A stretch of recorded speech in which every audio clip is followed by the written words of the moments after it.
चलिए अब बात करेंगे देश में एनडीए सरकार के शपथ ग्रहण के बाद मंत्रालयों का बंटवारा हो चुका है, जिसके बाद मंत्री अपने अपने मंत्रालयों का कार्यभार संभाल रहे हैं। मोदी 3.0 में कैबिनेट कमेटी ऑन सिक्योरिटी यानी सीसीएस में कोई बदलाव नहीं किया गया है। सीसीएस में अमित शाह को एक बार फिर से गृह मंत्रालय की कमान दी गई है, तो राजनाथ सिंह को रक्षा मंत्री बनाया गया है, निर्मला सीतारमण को फिर से वित्त मंत्री बनाया गया है, तो विदेश मंत्रालय एस जयशंकर के पास ही रहेगा। तो वहीं दूसरी तरफ कुछ मंत्री ऐसे भी हैं जिनके मंत्रालय रिपीट किए गए हैं, जिसमें अश्विनी वैष्णव को फिर से रेल मंत्री बनाया गया है। वहीं पीयूष गोयल भी वाणिज्य व उद्योग मंत्री बने रहेंगे। इस बार बड़ा बदलाव कृषि मंत्रालय को लेकर देखने को मिला है। इस बार शिवराज सिंह को कृषि मंत्रालय का जिम्मा दिया गया है, मनोहर लाल को ऊर्जा विभाग दिया गया है, नितिन गडकरी को फिर से सड़क परिवहन मंत्री बनाया गया है। नितिन गडकरी के साथ 2 राज्य मंत्री रहेंगे, अजय टम्टा और हर्ष मल्होत्रा को सड़क परिवहन राज्य मंत्री बनाया गया है।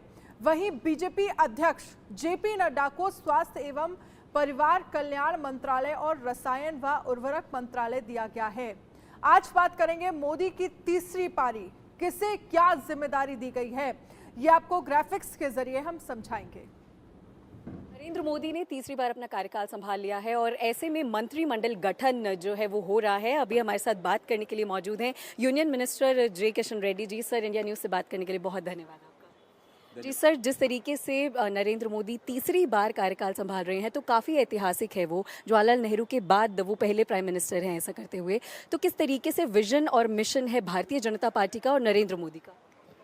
हम एनडीए के द्वारा, भारतीय जनता पार्टी के द्वारा चुनाव से पहले ही एक संकल्प पत्र के नाम पर जो आने वाले 5 साल में भारतीय जनता पार्टी नेतृत्व मोदी सरकार क्या करने वाले हैं जनता के सामने लगाए। हम उस संकल्प के पत्र के आधार पर ही आने वाले 5 साल हमारा सरकार चलेगा।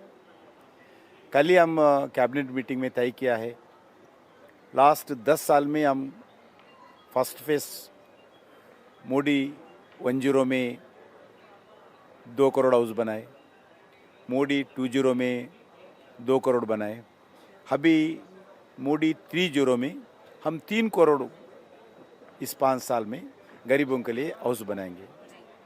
वैसा ही जो आने वाले 5 साल तक लगभग 83 करोड़ गरीबों को फ्री चावल, मुफ्त चावल भी देंगे। वैसा ही साथ साथ इंफ्रास्ट्रक्चर एक्टिविटी हो, वो रोड कनेक्टिविटी हो, ट्रेन कनेक्टिविटी हो, एयर कनेक्टिविटी हो, वाटरवे कनेक्टिविटी हो, ऐसे विषय पर पूरा ध्यान देकर जो इंटरनेशनल स्टैंडर्ड पे एयरपोर्ट्स हो, नेशनल हाईवेज हो, नया ट्रेन्स हो, ट्रेन नेटवर्क हो, इंटरनेशनल स्टैंडर्ड पे हम इस 5 साल डेडिकेशन के साथ काम करेंगे। उसके साथ साथ कुछ 100 डेज़ का भी प्रोग्राम एक्शन प्लान तैयार होने वाला है, कुछ ड्राफ्ट रेडी है। नेक्स्ट कैबिनेट मीटिंग में पार्लियामेंट से पहले ही वो 100 डेज एक्शन प्लान का भी चर्चा होगी। दूसरा विषय है जो 2047, जब आने वाले 25 साल जो भारत के लिए एक अमृत काल है, क्योंकि देश में युवा पीढ़ी पॉपुलेशन ज़्यादा है और युवाओं का नेतृत्व में जो उनका जो जितने भी युवा बल है, युवा शक्ति है, उसको शक्ति को पूरा नेशनल रिकन्स्ट्रक्शन में, कंट्री डेवलपमेंट में उनको पूरा उपयोग करते हुए 2047 का एक लक्ष्य लगाकर हम एक विकसित भारत के ओर, डेवलप्ड कंट्री के ओर बढ़ना चाहिए। ये अपना लक्ष्य लगाना चाहिए, क्योंकि लगभग 75-76 ईयर्स हुआ है, अभी तक भारत कब विकास होगा, कब डेवलप्ड कंट्री के साथ खड़ा होगा, कोई एजेंडा अपने पास नहीं। आने वाले 100 साल के बाद भी अगर पूछे तो देश ऐसे ही रहेगा। इसलिए सबको मोटिवेट करते हुए एक टारगेट लगा के आगे बढ़ेंगे। 2047 में विकसित भारत होगा नहीं होगा वो अलग बात है, मगर अगर टारगेट करके सबको मोटिवेट करते हुए राजनीति से उठकर, भाषा से, प्रांत से, प्रोफेशन से उठकर सभी 140 करोड़ लोग प्लेडजी लेकर हम भी भारत के एक डेवलप्ड कंट्री, भारत में मेरा योगदान ये है, ऐसा पत्रकार से लेके राजनीति तक सभी लोग विकसित भारत के लिए एक कंस्ट्रक्टिव, नेगेटिव नहीं है, एटीट्यूड नहीं है, कंस्ट्रक्टिव पॉजिटिव एटीट्यूड पे हम काम करेंगे, प्रयास करेंगे। ऐसा देश के सामने एक एजेंडा लगाने वाला है। चलिए अब आपको बताते हैं प्रधानमंत्री नरेंद्र मोदी की ये तीसरी पारी है और इसको लेकर किसे क्या जिम्मेदारी दी गई है, ये आपको एक बार ग्राफिक्स के जरिए समझाते हैं। किसे क्या मंत्रालय मिला है। देखिए अमित शाह गृह मंत्री, ये मंत्रालय सीसीएस का जो मंत्रालय है वो वही का वही रहेगा। निर्मला सीतारमण वित्त मंत्री रहेंगे, एस जयशंकर विदेश मंत्री रहेंगे और साथ ही राजनाथ सिंह जो है उनको लेकर अगर हम बात करें तो वो रक्षा मंत्री रहेंगे। नितिन गडकरी सड़क परिवहन मंत्री रहेंगे। अश्विनी वैष्णव रेल मंत्रालय रहेगा।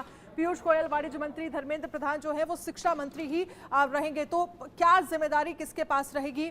भूपेंद्र यादव पर्यावरण मंत्री बनाए गए हैं। हरदीप सिंह पुरी जो है वो पेट्रोलियम मंत्री बनाए गए हैं। किसके पास कौन सी जिम्मेदारी है ये आपको ग्राफिक्स के जरिए हम समझा रहे हैं।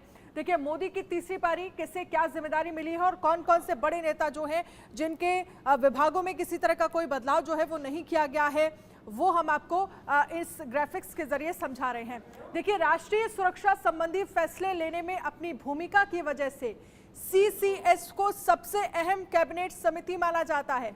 बीजेपी सरकार ने राष्ट्रीय सुरक्षा मामलों पर अपना प्रभाव बनाए रखने के लिए 4 प्रमुख सीसीएस मंत्रालय, जिसमें गृह है, रक्षा है, वित्त है और विदेश मामले पर अपना नियंत्रण बनाए रखा है। सीसीएस की संरचना भारत की सुरक्षा और विदेश नीति में एक अहम भूमिका निभाती है।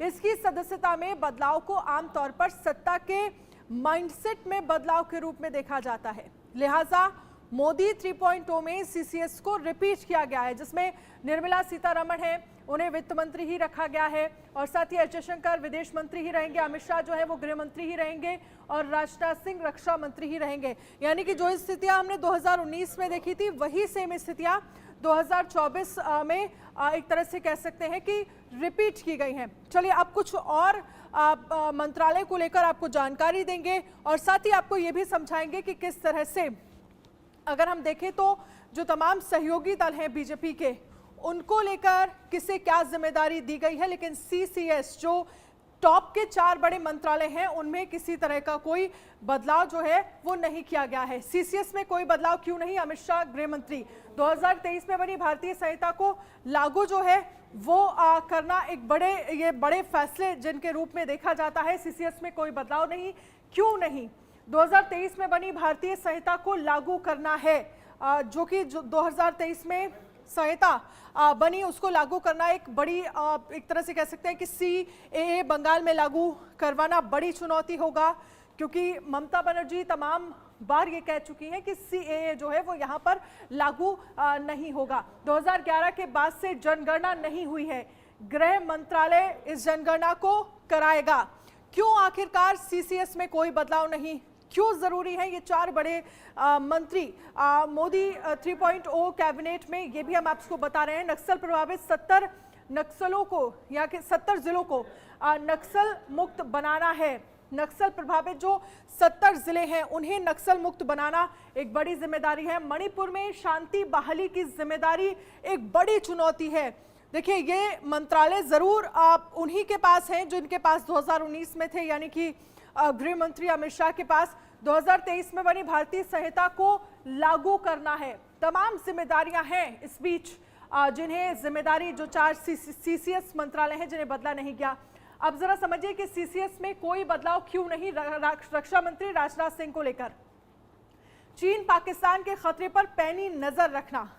चीन जो अपनी विस्तारवादी सोच के लिए जाना जाता है और किस तरह से कॉन्फ्लिक्ट जो हमने कई बार देखा है, खतरे के मद्देनजर एक तरह से एयरफोर्स की स्क्वाड्रन क्षमता जो है वो भी बढ़ाना एक बड़ी जिम्मेदारी रहेगी राजनाथ सिंह के सामने। लेकिन इन सब के बीच एयर डिफेंस सिस्टम से बॉर्डर की सुरक्षा को चौकस करना, ये एक बड़ी जिम्मेदारी जो है वो रहने वाली है। नेवी में एयरक्राफ्ट कैरियर बढ़ाना, वॉरशिप में कई बड़े बदलाव, भारत की सेना का मॉडर्नाइजेशन करना। देखिए भारत की सेना का मॉडर्नाइजेशन करना, रक्षा मंत्रालय के सामने कौन कौन सी अहम चुनौतियां होने वाली हैं इस पूरे कार्यकाल में, ये समझिए। आप निर्मला सीतारमण यानी कि वित्त मंत्री की बात कर लेते हैं। निर्मला सीतारमण को लेकर तीसरे कार्यकाल में दुनिया की तीसरी अर्थव्यवस्था बनने का लक्ष्य जो है प्रधानमंत्री नरेंद्र मोदी ने रखा है। ऐसे में अगर हम देखें तो ईडी की फाइनेंशियल करप्शन खत्म करने की मुहिम जो है वो रहेगी। ईडी जो है वो वित्त मंत्रालय के राजस्व विभाग के मातहत आती है और ईडी वित्त मंत्रालय के राजस्व विभाग के मातहत आती है और ऐसे में ये चुनौती जो है वो निर्मला सीतारमण के सामने रहने वाली है और मोदी के सपने पूरे करने की एक बड़ी जिम्मेदारी जो है वो वित्त मंत्रालय की है। मोदी सरकार के तीसरे कार्यकाल के बजट से शुरुआत जो है वो होगी। बजट के रोड मैप से दिखेगा भारत तीसरी अर्थव्यवस्था जो है वो कैसे बनेगा। देखिए, जब बजट आएगा उसके बाद भी किस तरह से नजरें जो है वो इस मंत्रालय पर लगातार रहती है। मनोहर केसरी इस पर हमारे साथ ज्यादा जानकारी के लिए लाइव जुड़ गए हैं। मनोहर केसरी, कई बदलाव इस मंत्रिमंडल में, लेकिन सीसीएस को लेकर किसी तरह का कोई बदलाव ना करना, यानी कि 4 बड़े जो टॉप के मंत्रालय हैं, जिसमें वित्त मंत्रालय है, जिसमें रक्षा मंत्रालय है, जिसमें गृह मंत्रालय है और जिसमें एक तरह से कह सकते हैं कि वित्त मंत्रालय भी है, इसमें किसी तरह का कोई बदलाव ना करना। ऐसे में इन 4 मंत्रियों के सामने इस साल 5 सालों में आने वाले वक्त में तमाम चुनौतियां आप क्या देख पा रहे हैं? देखिए, बिल्कुल सभी मंत्रालय की अपनी अपनी अलग अलग चुनौतियां हैं और सबसे बड़ी बात यह है प्रधानमंत्री खुद इस बात को लेकर के कई बार बोल चुके हैं कि भारत को अगर हमें विकसित भारत बनाना है, अगर हमें थर्ड इकोनॉमी बनाना है, तो हमें कठोर फैसले लेने पड़ेंगे और कठोर फैसले लेने से चुकेंगे नहीं। अगर हम वित्त मंत्रालय की बात करें तो आप देखिए लगातार ग्रोथ रेट बढ़ रहा है, लेकिन कई जगह इन्फ्लेशन की अगर हम बात करें वो लोगों को परेशान कर रही है। तो ऐसी स्थिति में ये चुनौतियां हैं। अभी पूर्णकालिक बजट आने वाला है, उसमें लोगों को किस तरह से हम आगे बढ़ाएं, किस तरह से लोगों को फायदा पहुंचाएं। अभी आप देखिए, कल जब प्रधानमंत्री फर्स्ट टाइम उन्होंने टेक ओवर लिया तो with in half an hour उन्होंने किसानों को 20,000 करोड़ रुपए 17वीं किस्त दी। तो ऐसी स्थिति कोई भी अगर इमरजेंसी का फैसला लेना हो, चाहे आर्थिक हो, सुरक्षा का मामला हो, संप्रभुता का मामला हो, या फिर हम अपने बॉर्डर एरिया की हम बात करें, या फिर अपने डिफेंस सिस्टम को मजबूत करने की बात हो, तो ऐसी स्थिति में इसीलिए सीसीएस जो है तो अपने पास बीजेपी रखी है ताकि इमरजेंसी में अगर कोई स्थिति हो तो तुरंत फैसला लिया जा सके।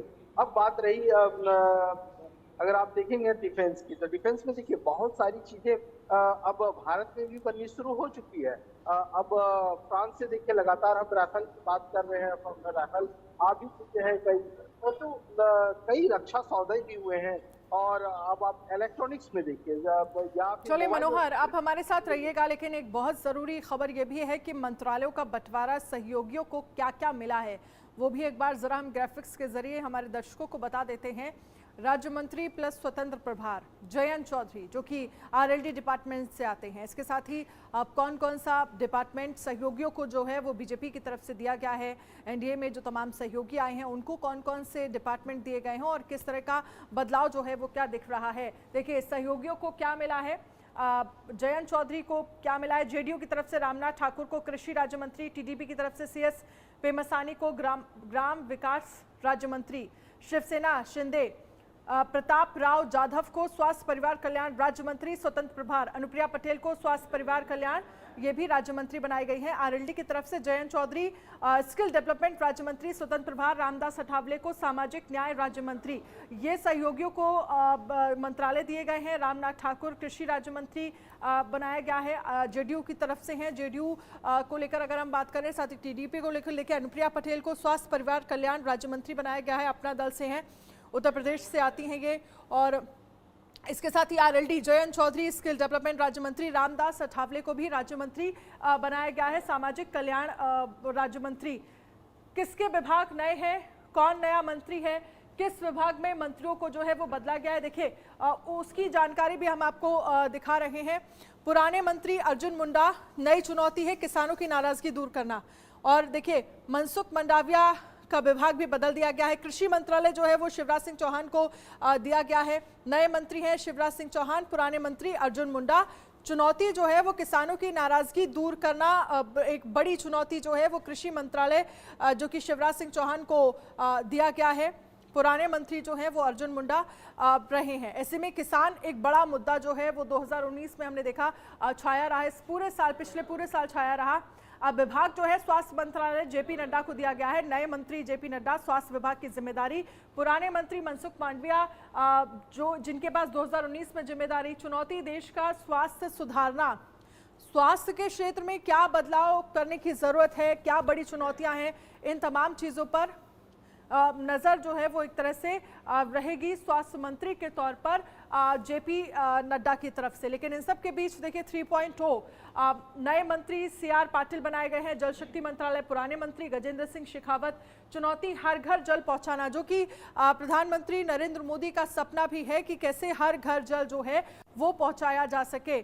तो नए और पुराने मंत्रियों को भी हमने और अर्जुन राम मेघवाल की तरफ से क्या कुछ कहा गया है ये भी सुनिए। देश में आपने देखा कि 2024 परिणाम के बाद एक बार फिर से मोदी कैबिनेट बन चुकी है और मोदी कैबिनेट का एक महत्वपूर्ण मंत्रालय और वो मंत्रालय है कानून मंत्रालय। कानून मंत्रालय के तौर पर अर्जुन राम मेघवाल साहब ने एक बार फिर से अपनी उपस्थिति दर्ज की है, उन्होंने ज्वाइन कर लिया है। मेघवाल साहब, आपने ज्वाइन कर लिया है और ज्वाइन करते ही साथ सबसे पहली एक महत्वपूर्ण फाइल पर आपने हस्ताक्षर करी है, क्या संकेत है? देखिए, नेशनल लिटिगेशन पॉलिसी इस देश में बने, इसके लिए पॉलिसी डॉक्यूमेंट महत्वपूर्ण डॉक्यूमेंट होता है, वो हमने ज्वाइन करते ही साइन किए हैं। निश्चित रूप से महत्वपूर्ण डॉक्यूमेंट है। आपकी सरकार, पिछली सरकार में भी आपको कानून मंत्रालय जैसा अहम पद मिला था।